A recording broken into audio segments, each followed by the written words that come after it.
competition. Rubbing a few fenders is probably one of the things that motivates me. I'm motivated to be the best race car driver out there. Motivation is quite simply the will to win and be the very best at whatever you do. Preparation and motivation will lead one of these drivers to the winner's circle.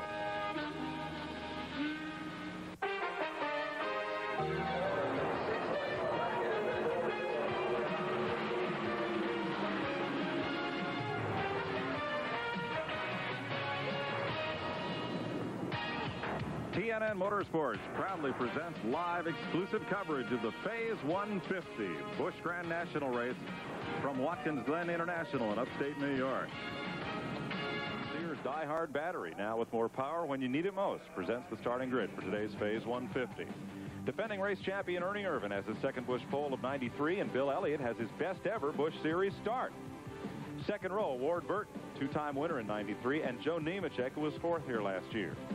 Row 3, Terry Labonte, 1991 winner here, and Mike McLaughlin, the '88 NASCAR Modified champion. In row 4, Phil Parsons, fifth in his last Busch race, that at Dover, and leading rookie Hermie Sadler. In row 5, Tracy Leslie, who got his first career pole back at Charlotte Motor Speedway, and Brett Bodine, running this race for the second year in a row. Row 6, Ricky Craven, the Maine native, in the DuPont car, and Dave Rezendes, who had a strong fifth-place finish here a year ago. Row 7, David Green, the point leader, finished 10th in his only previous start at Watkins Glen, and Jeff Burton, who won 2 weeks ago at Myrtle Beach. In row 8, Scott Lagasse, the talented road racer, makes his first Busch Series start. Curtis Markham, Virginian, fourth in Busch Grand National North points.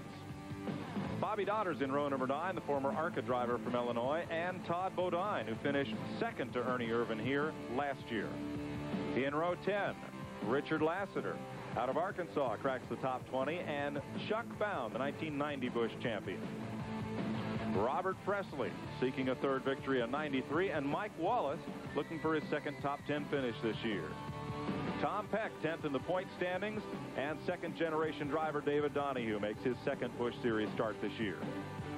Car dealer Ed Ferree finished 10th here last year, and driving school instructor Rodney Combs share the 13th row. In row number 14, Steve Grissom, who's used to starting in the back and charging to the front, alongside Joe Bessie, who is second in rookie points. Ashton Lewis makes his Busch Series debut after crashing in qualifying. He was still 29th fastest. And the '89 and '91 NASCAR Modified champ, Mike Stefanik, who had such a good run at Nazareth. Row number 16, Tim Fido, a rookie contender from Michigan. And Tommy Houston carries number 3 on his car today. Dick McKay from Kennebunkport, Maine, the '92 Busch North champ. And Jack Sprague, who picked up a 9th at Martinsville, his best this year. Kelly Moore, 6th in the Busch North points. And Roy Payne, the rookie contender, both had to use provisionals, as did Bobby Dragon. Won the Busch North race here last month. Today he's in on a provisional start, and so is Shauna Robinson, making her 12th Busch start of the year. Turn 10. At the end of this return straight, you're looking back from Brett Bodine's car at Dave Rezendes. New colors for Rezendes, orange and white today. And that's Ricky Craven. Here they come toward turn 11. You see the ripple strip at the outside of that corner, the rumble strip, and alligator teeth. And they rumble over there, too. Yes. Several of them have rumbled over in the last day or two. And here, turn 11, the final corner. And there's the rumble strip there. Now, they actually use that as a track-out point coming out of that corner from our speed shot, which I think its position could be in jeopardy today. Green flag. And the Phase 150 gets the green with 5 laps complete. Irvan down into turn number 1. Elliott right with him. As they jump on the brakes, going to be a little damp in that inside lane there. It looks like everybody's going to squeeze on through there. I'll tell you, I was really concerned because there's still a little bit of moisture, but they did a good job of getting them sorted out in one. Full acceleration up through the Essex. They're going to come up into that brake zone, headed for this inner loop, and that's where it's been the wettest, so we have to watch that as they come in here. Irvan, Elliott, Nemechek, Burton, the front 4. They're in high gear now, little 6-cylinder, really working to climb this big hill. There's what she's talking about. See a little bit of water flies that came in there. Yeah, and just like I talked about earlier, you saw Ernie using the curbing there. He got caught up on the curb. It's going to be awful slippery if you keep doing that. Turn 5. Go sweep a little bit downhill, accelerating all the way out of 5. They gave it a little bit more room under that white line than they normally do. Yeah. Can't afford to flirt with that edge like they did before. Now they skipped the boost, so it's turn 5, straight to turn 10. A lot of racing going on in the back. We've seen cars side by side back there, and you don't know what this track's going to be like on your first lap, so that's a daring move right now. Richard Lassiter moving up a spot there on Bobby Dotter and Robert Presley. Turn 11. Dotter down to the inside. Presley going to come around the outside. Didn't know you could pass at turn 11. Nobody told Robert Presley that. Now they're going to make it 3 wide. Down to the inside, Todd Bodine and Chuck Bound. Bodine nips a spot from Dave Resendiz. Get on the inside, you take that inside lane away. It makes a big difference going in that corner. We're seeing orange car on the inside there. That's the best way to get up into this high-speed essence here. You got to get that sorted out before you get to about where they are right now. You see the orange. No, they haven't got it sorted out quite yet. Yeah, it's Bobby Dotter and Steve Grissom battling. Front of the pack. Here's Irvin. Going to do a little curb jumping right there. He and Elliott. And Nemechek and Burton in fourth. Boy, Ernie really works that car through there. I mean, he just gets it tippy-toeing through there.